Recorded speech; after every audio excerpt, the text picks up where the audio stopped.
जादुई गाय का बदला। एक गांव में महेश नाम का एक आदमी अपनी माँ के साथ रहा करता था। वो चरवाहा था। वो गांव की सभी गायों को जंगल में चराने के लिए ले जाया करता था। गांव के सभी लोग उसको इस काम के लिए पैसे दिया करते थे। महेश अपनी गायों से बहुत प्यार किया करता था। अरे मीना, चंपा, चमेली, कमला कहाँ चली गई? आ जाओ, घर नहीं जाना है, शाम हो गई है। महेश की आवाज़ सुनते ही सभी गायें दौड़ी चली आया करती थी। एक दिन महेश की मौसी विमला उसकी माँ से मिलने आई। अरे कमला, तुम्हारा महेश तो देखो कितना बड़ा नौजवान बन गया है। इसकी शादी वादी करनी भी है कि नहीं? हाँ विमला दीदी, शादी तो करनी है, मगर इसे अपनी बेटी देगा कौन? अरे हमारे पड़ोसी छन्नू लाल की बेटी नहीं है, वही रमा, उससे शादी करवा देती हूँ मैं इसकी। हाँ। महेश की माँ अपनी बहन की बात मान लेती है और महेश की शादी छन्नू लाल की बेटी रमा से हो जाती है। रमा देखने में तो बहुत सुंदर थी, लेकिन दिल की बहुत कुटिल थी। शादी के बाद महेश ने उसे अपनी सभी गायों से मिलवाया, लेकिन उन्हें देखकर रमा नाक मुंह सिकोड़ने लगी। क्या तुम आराम से इनके साथ साथ चलते रहते हो? इन गायों के ऊपर बैठ कर जाया करो। 2 बार चाबुक लगेगा तो भागने लगेंगी। इनके साथ सख्ती से पेश आया करो। अरे नहीं रमा, ऐसी बात नहीं है। ये सारी गायें बड़ी समझदार हैं। लेकिन रमा ने महेश की एक ना सुनी। वो जब भी महेश के साथ गायों को जंगल लेकर जाती, वो एक न एक गाय पर बैठ जाती और उन्हें डंडे से मारने लगती। वो जंगल में गायों को पूरा चारा भी चरने नहीं देती थी और जल्दी ही उन्हें डंडे से हाँककर गांव वापस ले जाया करती थी। रमा की इस हरकत से सभी गायें बड़ी परेशान हो गईं। अरे चंपा बहन, इस रमा ने तो हमारा जीना मुश्किल कर दिया है। महेश तो कितना ख्याल रखता था हमारा। हाँ चमेली, हमें तो इसे सबक सिखाना चाहिए। गायों की बात सुनकर वहाँ अचानक एक देवी प्रकट होती है। चिंता मत करो, आज के बाद तुम सभी अपना आकार और व्यवहार बदल सकते हो और इसी तरह तुम रमा से अपना बदला पूरा कर पाओगे। ये मेरा आशीर्वाद है। गायों को आशीर्वाद देने के बाद देवी गायब हो जाती है। तभी वहाँ रमा आ जाती है और गायों को डंडे से मारते हुए कहती है, अरे अरे बहुत हो गया, यहाँ पर पत्तियां ही चढ़ती रहोगी या घर भी जाना है? ऐसा कहकर वो चमेली नाम की गाय के ऊपर बैठ जाती है। लेकिन गांव के रास्ते में चमेली अपना आकार बदलकर बहुत छोटा कर लेती है। चमेली के एकदम छोटा होते ही रमा उसके ऊपर से गिर जाती है। तभी अचानक पीछे से चंपा नाम की गाय रमा को उठाकर एक ऊंचे पेड़ के ऊपर टांग देती है। पेड़ के ऊपर टंगने के बाद रमा जोर जोर से चिल्लाने लगती है। रमा की आवाज सुनकर महेश वहां आ जाता है। महेश अपनी गायों से रमा को नीचे उतारने के लिए कहता है। चंपा रमा को पेड़ से नीचे उतार लेती है। नीचे उतरते ही रमा सभी गायों के आगे हाथ जोड़ती है और सबसे माफी मांगती है कि वो उन्हें दोबारा कभी तंग नहीं करेगी। और महेश अपनी माँ और रमा के साथ फिर से अपनी गायों के साथ खुशी खुशी रहने लगता है। विशाल मुर्गी और जानवरों का हमला। सितकपुर गांव के पास मुर्गियों का एक छोटा सा मोहल्ला था। वहां बहुत सारी मुर्गियां रहा करती थीं। कई सालों से लगातार मुर्गियों को जीवन में बहुत कठिनाइयों का सामना करना पड़ रहा था। उनकी उम्र दिन प्रतिदिन कम होती जा रही थी, लेकिन उनके पूरे इलाके में बस एक ही ऐसी मुर्गी थी जो 100 साल तक जी थी। उसकी बड़ी सी मूर्ति बनवाने का निर्णय लिया गया। सभी मुर्गियों ने मिलकर उस बड़ी विशाल मूर्ति को बनाया और उसकी पूजा अर्चना करनी शुरू कर दी। सोना मुर्गी मोना मुर्गी से कहती है, बहन, मूर्ति कितनी खूबसूरत लग रही है ना? मैं तो दिन रात इस मूर्ति के आगे यही दुआ करती हूँ कि काश हम सब की उम्र भी 100 साल हो जाए। हाँ बहन, ये तो तूने बिल्कुल ठीक कहा। आए दिन हमारी बहनें मर जाती हैं। हमारा जीवन दिन प्रतिदिन कम होता जा रहा है। ये भगवान समान मुर्गी है जिसने 100 साल का जीवन जिया है। ना जाने इन पर कितने कष्ट आए होंगे, लेकिन फिर भी इन्होंने हार नहीं मानी। तुम ठीक कहती हो मोना। चलो अब घर चलते हैं। मुर्गियों की पूरी बस्ती अब बहुत खुश थी। वो दिन रात अपने अपने कामों में लगे रहते, अपने घर का ख्याल रखते और सुबह शाम बड़ी मूर्ति की पूजा करते। लेकिन अब मूर्ति इतनी विशाल हो चुकी थी कि जानवरों को भी उस मूर्ति के दर्शन जंगल में बैठे बैठे ही हो जाते थे। एक दिन एक हाथी ने चूहों से कहा, अरे अरे अरे, तुम्हें क्या पता आसपास क्या चल रहा है? आजकल एक बड़ी सी मुर्गी की मूर्ति तो यूं ही दिख जाती है पेड़ों में झांककर। चाहो तो आओ मेरी पीठ पर बैठो, मैं तुम्हें दिखाता हूँ। चूहा हाथी से कहता है, क्या कहा? मुर्गी इतनी विशाल? हाथी भाई, तुम्हारा दिमाग खराब है। मुर्गियाँ तो जरा जरा सी होती हैं। हाँ माना हमसे बड़ी होती हैं, लेकिन तुमसे बड़ी नहीं होती। अरे मैं भी वही कह रहा हूँ बुद्धू, ये एक विशाल मुर्गी है। या तो मूर्ति है या फिर राक्षस मुर्गी। और अगर ये मूर्ति है तब तो कोई बात नहीं, लेकिन अगर ये राक्षस हुई तो हमारा जीवन खतरे में है, याद रखना। चूहा भी घबरा जाता है और हाथी के सर पर चढ़कर दूर से देखता है और कहता है, अरे नहीं नहीं, ये विशाल मुर्गी तो रात को हमें खा ही जाएगी। चलो इस पर हमला किया जाए। हाथी और चूहा जंगल के सभी जानवरों को ये खबर देते हैं। सभी जानवर अपने अपने हथियारों को लेकर बड़ी मूर्ति के पास पहुंचते हैं और उस पर हमला कर देते हैं। यह देखकर बस्ती की सभी मुर्गियां बाहर आ जाती हैं और शोर मचाने लगती हैं। ये क्या? बचाओ बचाओ, ये तुम लोग क्या कर रहे हो? अरे ये विशाल मुर्गी, तुम्हें इससे डर नहीं लगता? कल को तुम्हें खा गई तो? अरे मूर्ख हाथी, ये मूर्ति है। ये हमारे लिए भगवान के समान है। क्या तुम नहीं जानते? कोई भी मुर्गी ज्यादा दिन नहीं जी पाती, पर जानते हो ये मुर्गी 100 साल तक जी है। इसीलिए उसकी याद में हमने ये मूर्ति बनाई है। हमारी जरा सी खुशी तुमसे देखी नहीं जाती क्या? मुर्गी की ये बात सुनकर हाथी को अपनी हरकत पर बहुत दुख होता है। वो सभी जानवरों को लेकर जंगल में वापस लौट जाता है और जाते जाते मुर्गी से कहता है, मुझे माफ कर दो। मैं भी दुआ करूंगा कि तुम सभी का जीवन 100 बरस का हो। अच्छा चलता हूँ। एक समय की बात है। एक जंगल में कुएं के पास बहुत सारी मछलियों का एक छोटा सा तालाब था। मछलियाँ बहुत सालों से उसी तालाब में रहा करती थीं। तालाब के आसपास घना जंगल था, जहाँ बहुत सारे जीव जंतु मिलकर रहा करते थे। जंगल के अंदर एक रहने वाला चील जो बहुत ही खूंखार था, उसका नाम था आदि चील। आदि चील को हमेशा किसी कमजोर का शिकार करने में बहुत मजा आता था। वो अपना शिकार बड़ी ही चालाकी से करता था। बहुत दिनों बाद चील का एक दिन मछलियाँ खाने का दिल किया। चील ने सोचा, बहुत दिन हुए मैंने मछली नहीं खाई है। आज तो मैं मछली खा कर रहूंगा। जंगल की उड़ान भरने का कोई फायदा नहीं। जंगल के अंदर एक ही तालाब है जहाँ मछलियाँ हैं, लेकिन आज मैं इनका शिकार करूँ तो कैसे? ये तो पानी से बाहर ही नहीं आती।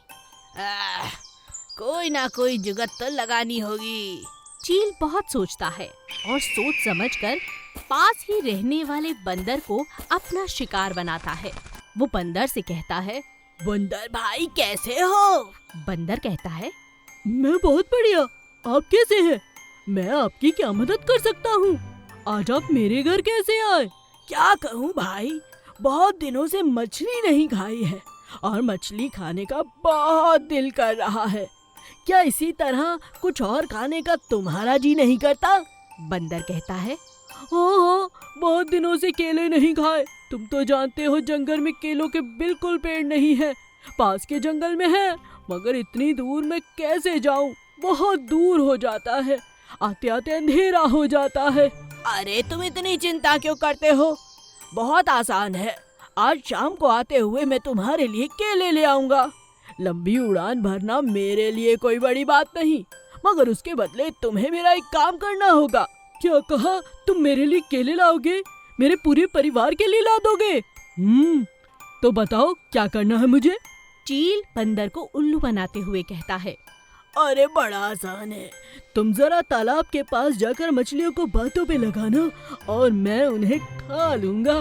बहुत दिनों से मछली जो नहीं खाई। बंदर उसकी बात मानता है और मछली को अपनी बातों में लगाता है। मछली जैसे ही बाहर मुंह निकालती है, चील झट से आके उस पर झपट्टा मारने ही वाला था कि अचानक मछली की नजर चील पर पड़ती है और वो दोबारा पानी में चली जाती है। ये क्या, हाथ आया मुंह ना लगा, ये मछली तो बड़ी तेज है। मछली अपना मुंह बाहर निकाल कर कहती है, बंदर भाई, तुम्हें तो अपना दोस्त समझकर तुमसे 4 बातें करने आई थी, पर मैं ये नहीं जानती थी कि तुम चील के साथ मेरे लिए जाल बिछा कर बैठे हो। आज से तुम्हारी और मेरी दोस्ती नहीं रही। मछली पानी में दोबारा चली जाती है और बंदर को अपनी एक अच्छी दोस्त खोकर बहुत दुख होता है। चील को जब मछली नहीं मिलती तो वो बंदर के लिए केले भी लाकर नहीं देता और इस बात से बंदर को अपना सबक मिल जाता है। खाने की चीज के लिए किसी को धोखा देना बहुत बुरी बात है। ना तो केले मिले और ना ही दोस्ती रही। मुझसे बहुत बड़ी भूल हो गई। आज के बाद मैं ऐसा कभी नहीं करूँगा। एक दिन जंगल में भयंकर आग लग जाती है। सभी जानवर अपनी जान बचाने के लिए इधर उधर भाग रहे थे। इस बीच एक बहुत ही प्यारी गाय और शेर ने ये अपनी जिम्मेदारी समझी कि वो सभी पक्षियों और जानवरों को सुरक्षित जंगल के किनारे तक ले आएं। एक एक करके गाय ने और शेर ने बहुत से जीवों की मदद की। बहुत सारे पशु पक्षी अब अपनी जान बचा चुके थे, मगर अंत में देखा कि गाय और शेर आग के कारण बहुत बुरी तरह जल चुके थे और उनके चेहरे बहुत बदसूरत हो चुके थे। मगर दोनों ने अपनी जान पर खेलकर इतने सारे जीवों की जान बचाई थी कि उन्हें अपने दर्द का जरा भी एहसास नहीं था। मगर इस बात को भूलकर सभी जानवर धीरे धीरे उन दोनों को देखकर ज़ॉम्बी ज़ॉम्बी राक्षस कहकर पुकारने लगे। यह बात गाय और शेर को बहुत बुरी लगने लगी। गाय बहुत उदास थी। दूसरी तरफ शेर का भी यही हाल था। सभी जानवर राजा शेर का भी मजाक उड़ा रहे थे। एक दिन ज़ॉम्बी गाय ने शेर से कहा, दोस्त शेर, मुझे अपने जंगल के निवासियों से ये उम्मीद न थी। मुझे और तुम्हें हर रोज राक्षस, ज़ॉम्बी, न जाने क्या क्या कहकर बुलाते हैं। ये भूल चुके हैं कि हमारी खूबसूरती इनकी जान के बदले हमने चुकाई है। आज जो हम इतने बदसूरत दिख रहे हैं, इसके पीछे हमारा असली रूप हमने इनकी जान बचाकर खो दिया है। तुम ठीक कहती हो बहन, मगर इस जंगल के सभी प्राणी अब पत्थर दिल हो चुके हैं। किसी को हमारी परवाह नहीं। मैं तो कहता हूँ, चलो जंगल छोड़कर यहाँ से दूर चलते हैं। इस जंगल में अब हमारे लिए कोई जगह नहीं। ज़ॉम्बी गाय और शेर दुखी मन के साथ जंगल छोड़कर जाने का फैसला कर लेते हैं, मगर उन्हें जाते हुए एक सांप देख लेता है और सांप का मन दुखी हो जाता है। सांप ने दोनों की बातें सुन ली थी और यही बात जाकर वो सभी जंगल के जानवरों को इकट्ठा करके बताता है और कहता है, सुनो दोस्तों, आज जो मैंने देखा और सुना, मुझे बहुत अफसोस हुआ। शायद तुम भूल गए, ये वही गाय और शेर है जिन्होंने हम सबकी जान बचाई थी। जब पूरा जंगल आग की लपटों में था, हम सब मरने वाले थे। बस इन दोनों के कारण हम जीवित हैं और इसी कारण उनकी खाल, बाल, नैन, नक्श, न जाने क्या क्या जल गया। और साथ ही हम लोगों के अंदर की ईमानदारी, प्यार भी जल गया। तभी तो हम सब ने उन दोनों का तिरस्कार किया। हमें उनसे माफी मांगनी चाहिए दोस्तों। जल्दी करो, वो दोनों ये जंगल छोड़कर जा रहे हैं।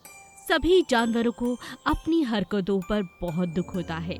सभी जानवर मिलकर राजा शेर और गैया से माफी मांगते हैं और उनसे वादा करते हैं उन्हें ज़ॉम्बी कहकर कभी नहीं बुलाएंगे। गाय और शेर उन्हें माफ कर देते हैं और जंगल में वापस लौट आते हैं। जादुई चींटी। एक बड़े पीपल के पेड़ के नीचे बहुत सी चींटियां रहा करती थी। वो दिन रात मेहनत करके अपने घर को चलाती थी। सब लोग मिलकर एक साथ मेहनत करके खूब सारा खाना इकट्ठा करते। उन्होंने अपने घर के एक छोटे से कमरे में बहुत सा खाना इकट्ठा करके रख लिया था। लगता है काफी खाना इकट्ठा हो चुका है, सर्दियाँ बहुत अच्छी निकलेंगी। हाँ, मुझे भी यह लगता है, पर माँ कह रही थी हमें और खाना चाहिए होगा। बरसातों में हम बाहर नहीं निकल पाएंगे। बरसातों में? हाँ, बरसातों में तेज बारिश होती है तो हमारे घर में भी पानी भर जाता है और उस समय तो कहीं जा भी नहीं पाते। अपने आप को बचाना भी तो बहुत मुश्किल हो जाता है। कितनी सारी चींटियां तो बहकर ही मर जाती हैं। अच्छा, तो हमें इससे बचने के लिए कुछ करना चाहिए, पर हम कुछ नहीं कर पाते। एक दिन चींटी कहीं जा रही थी। उसने देखा कि पेड़ के नीचे एक जादूगर बैठकर जादू का खेल दिखा रहा है। वो भी वहीं बैठकर खेल देखने लगी। देखो बच्चों, मैं इस कबूतर को जादू से गायब कर दूंगा और फिर ये मेरी टोपी में से निकलेगा। हाँ, लगता है जादूगर बड़ा मजेदार है, ये बहुत कुछ कर सकता है। क्यों ना मैं इससे मदद मांगूं? जब खेल खत्म हो गया और जादूगर अपने घर जाने लगा, तभी चींटी उस जादूगर के ऊपर चढ़ गई। जब जादूगर उस चींटी को नीचे गिराने लगा, अरे तुम मेरा पैर क्यों नहीं छोड़ रही हो? क्या तुम मुझसे कुछ बात करना चाहती हो? तो चींटी बोली, हाँ जादूगर जी, मुझे भी आपकी जादुई शक्तियाँ चाहिए। जादुई शक्ति? तुम्हें किस लिए चाहिए? बात क्या है? जादूगर जी, जब भी बरसातें होती हैं तो मेरा घर पानी में डूब जाता है और बहुत सी चींटियां मर जाती हैं। मुझे आपसे ऐसी शक्ति चाहिए जिससे मेरे बरसातों में घर न डूबे, हमारे पंख जादुई हो जाएं और हम पानी में न डूब पाएं। तुम्हारी सोच बहुत अच्छी है चींटी, मैं तुम्हारी मदद जरूर करूँगा। जादूगर ने चींटी को एक बड़ी सी टोकरी दी। बरसात में अगर इस टोकरी को पकड़कर 4 चींटियां खड़ी हो जाएं, तो तुम्हारे घर में कभी पानी नहीं आएगा, तुम हमेशा सुरक्षित रहोगी। चींटी उस टोकरी को लेकर अपने घर चली गई। घर जाकर चींटी ने बाकी चींटियों को उसके बारे में बताया। तुम बहुत होशियार हो, हमारे लिए तुम ये जादुई टोकरी ले आई। अरे देखो देखो, बारिश होने वाली है। इस बार बरसात तो हुई, लेकिन 4 चींटियां टोकरी पकड़कर खड़ी हो गईं और घर में बिल्कुल एक बूंद भी पानी नहीं पहुंचा और एक नन्ही चींटी बन गई जादुई चींटी। बिल्ली मौसी। एक दिन एक बिल्ली बहुत उदास पेड़ के पास बैठी हुई थी। तभी दूसरी बिल्ली ने पूछा, यहाँ उदास क्यों बैठी हो? चलो खाने की तलाश में तुम जाओ, मेरा मन बहुत उदास है। ठीक है, मैं चलती हूँ, थोड़ी देर में आ जाना, नहीं तो भूखा रहना पड़ेगा। इतना कहकर बिल्ली चली गई। कुछ देर बाद शेर वहाँ से गुजरा। तब उसने बिल्ली को उदास देखा और पूछने लगा, आप यहाँ उदास क्यों बैठी हो बिल्ली मौसी? क्या बात है? कुछ नहीं, बस यूं ही थोड़ी चिंता हो रही है। चिंता? किस बात की मौसी जी? अब मैं धीरे धीरे बूढ़ी हो रही हूँ, खाने की तलाश में बहुत भटकना पड़ता है और बरसात में रहने के लिए मेरे पास कोई जगह नहीं। कुछ समझ नहीं आता आगे चलकर मेरा क्या होगा। बस इतनी सी बात?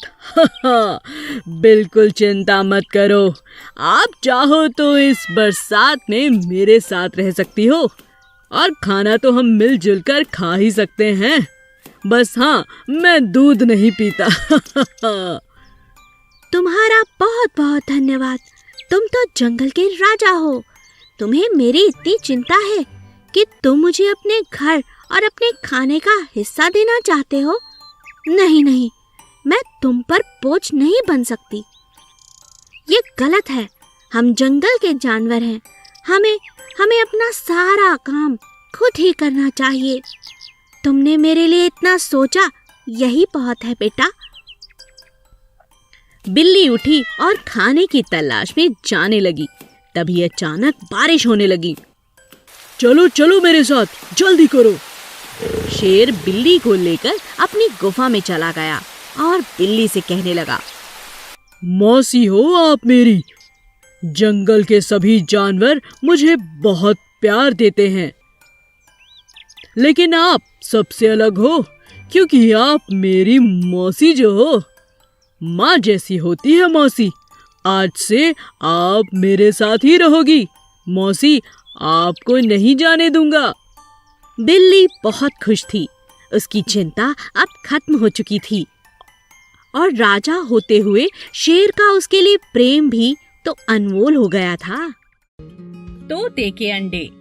एक समय की बात है, तोते का एक बड़ा सा झुंड पीपल के पेड़ पर रहता था। मगर वे सब तोते बहुत उदास रहते थे, क्योंकि पास के गांव का एक शिकारी अक्सर आकर उनके छोटे छोटे अंडों को चुराकर ले जाता था। शहर में जाकर उन्हीं अंडों से जब बच्चे निकलते, उन्हें वह बेच देता। एक दिन एक तोते ने कहा, मेरा इस पेड़ पर रहने का दिल नहीं करता है। वह शिकारी जब चाहे आकर हमारे अंडों को चुराकर ले जाता है। हाँ दोस्त, अगर ऐसा ही चलता रहा तो हमारा वंश खतरे में है। हाँ दोस्त, तुम ठीक कहते हो। अगर ऐसा ही चलता रहा तो हमारा वंश एक दिन समाप्त हो जाएगा और हम सब अकेले हो जाएंगे। तभी अचानक शिकारी के जोर से चिल्लाने की आवाज आई। बचाओ बचाओ बचाओ, कोई तो मेरी जान बचाओ। अरे ये तो उसी शिकारी की आवाज है। लगता है ये फिर से अंडों को चुराने आ रहा है। मगर ये बचाओ बचाओ क्यों कह रहा है? आखिर क्या हो सकता है? आखिर क्या बात है? नहीं नहीं, लगता है ये किसी मुसीबत में है। हमें इसकी मदद करनी चाहिए। मैं इस शिकारी की कोई मदद नहीं करूँगा। हमारे दुखों का कारण यही तो है। मिट्ठू तोता, जो दिल का बहुत अच्छा था, उसे शिकारी पर बहुत दया आई। मिट्ठू तोते ने कहा, मैं उसकी मदद जरूर करूँगा। मिट्ठू तोते को छोड़कर कोई भी शिकारी की मदद करने के लिए नहीं गया। मिट्ठू तोता जब शिकारी की मदद करने पहुंचा तो उसने देखा शिकारी दर्द से तड़प रहा है और उसके पैर पर सांप के दांतों के निशान हैं। लगता है शिकारी को सांप ने काटा है। मुझे इनकी जान बचानी होगी। मिट्ठू तोता तुरंत वैद्य जी के पास गया और उन्हें लेकर शिकारी के पास आया। वैद्य जी ने तुरंत सारा जहर निकाल दिया। धन्यवाद वैद्य जी, आज आपने मेरी जान बचा ली। धन्यवाद मेरा नहीं, मिट्ठू तोते का करो, जिसने समय रहते मुझे बुला लिया। शिकारी मिट्ठू तोते से अपने किए हुए कामों की माफी मांगता है और कहता है कि अब वह कभी उनके अंडों को नहीं पकड़ेगा।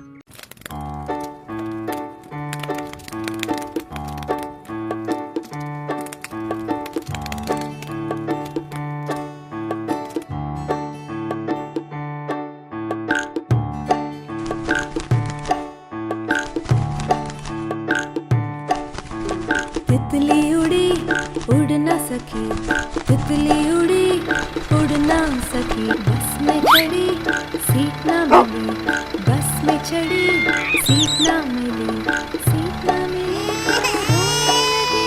ड्राइवर ने बोला आजा मेरे पास, ड्राइवर ने बोला आजा मेरे पास। तितली बोली हट बदमाश, हट बदमाश मेरा घर है पास, हट बदमाश मेरा घर है पास।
बेवकूफ मोर। एक जंगल में सोनू नाम का एक मोर रहा करता था। वह बहुत ही सुंदर था। उसे अपनी सुंदरता पर बहुत घमंड था, लेकिन वो सुंदर होने के साथ साथ बहुत बेवकूफ भी था। सोनू को बेर खाना बहुत पसंद था। वो सिर्फ बेर ही खाया करता था और अच्छे अच्छे ताजे ताजे बेरों की तलाश में वो जंगल में काफी अंदर तक चला जाया करता था। सोनू की इस आदत से उसके सभी घरवाले परेशान थे और उसे हमेशा समझाते थे। एक दिन मोर की माँ ने कहा, बेटा सोनू, तुम ये घने जंगल में मत जाया करो, वहाँ शिकारी आते हैं, तुम कभी भी उनके जाल में फंस सकते हो बेटा। मैं क्या करूं माँ, यहाँ खाने को बेर ही नहीं है और मुझे बेर की तलाश में जंगल में ही जाना पड़ता है। सोनू किसी की बात नहीं मानता और वो बेरों की तलाश में घने जंगल में चला जाता है। वहाँ एक शिकारी ने अपना जाल फैला रखा था। मोर को देखकर वह शिकारी खुश हो जाता है। अरे वाह, आज तो मेरा भाग्य बहुत अच्छा है। देखो कितना सुंदर मोर खुद ब खुद चलकर मेरे पास आ रहा है। शिकारी ने सोनू मोर को देखते ही उसे पकड़ने के लिए जाल फेंका, लेकिन सोनू उसके जाल में ना फंसकर उसकी पकड़ से बच गया और उड़कर भागने लगा। शिकारी भी उसके पीछे भागा। अरे रुको रुको, कहाँ भाग रहे हो? तुझे तो मैं पकड़ ही लूंगा। लेकिन सोनू तब तक भागता रहा जब तक शिकारी उसकी नजर से ओझल ना हो गया। लेकिन इस भागम भाग में सोनू को पता ही नहीं लगा कि वो जंगल के किस हिस्से में आ चुका है। चलो अच्छा हुआ, जान बची। शिकारी तो अब दिखाई नहीं दे रहा। अरे लेकिन मैं यहाँ कहाँ हूँ? मुझे तो कुछ समझ नहीं आ रहा। सोनू धीरे धीरे उड़ता हुआ वहाँ से अपने घर की ओर चला, लेकिन रास्ते में खूब सारे बेरों की झाड़ियाँ देखकर उसका मन ललचाने लगा। अरे वाह, इतने मीठे बेर! चलो घर जाने से पहले खूब सारे बेर खा लेता हूँ, बहुत भूख लगी है। और सोनू निश्चिंत होकर बेर खाने लगा, लेकिन वो यह नहीं जानता था कि हवा में उड़ता हुआ एक बाज उस पर नजर रखे हुए था। अरे वाह, इतना मोटा ताजा शिकार! यह तो बेर खाने में मस्त है। यही सही समय है इसे पकड़कर खाने का। बेर खाते सोनू को पता ही नहीं चला कि कब बाज उसके नजदीक आकर खड़ा हो गया। इससे पहले कि सोनू कुछ समझ पाता, बाज ने उसे अपने पंजों में जकड़ा और उड़ने लगा। छोड़ दो, मुझे छोड़ दो, मुझे छोड़ दो। लेकिन बाज ने उसकी एक ना सुनी और उसे मारकर खा गया। इस तरह सोनू को अपनी नासमझी और लालच की वजह से अपनी जान गंवानी पड़ी। एक घने जंगल में एक पेड़ पर कालू कौवा अपना घोंसला बनाकर रहता था। उसी पेड़ के नीचे एक सांप का बिल था। एक दिन कालू जब भोजन की तलाश में गया तो पीछे से सांप ने उसके अंडों को खा लिया। जब कौवा वापस अपने घोंसले में आया तो अपने बच्चों को ना पाकर बहुत उदास हो गया। कौवे को सांप पर शक भी हुआ और उसने फिर सांप से पूछा, भाई साहब, क्या तुमने किसी को मेरे घोंसले की तरफ आते देखा? किसी ने मेरे अंडों को खा लिया है? नहीं, मैंने किसी को नहीं देखा। मुझे नहीं पता तुम्हारे अंडे किसने खाए।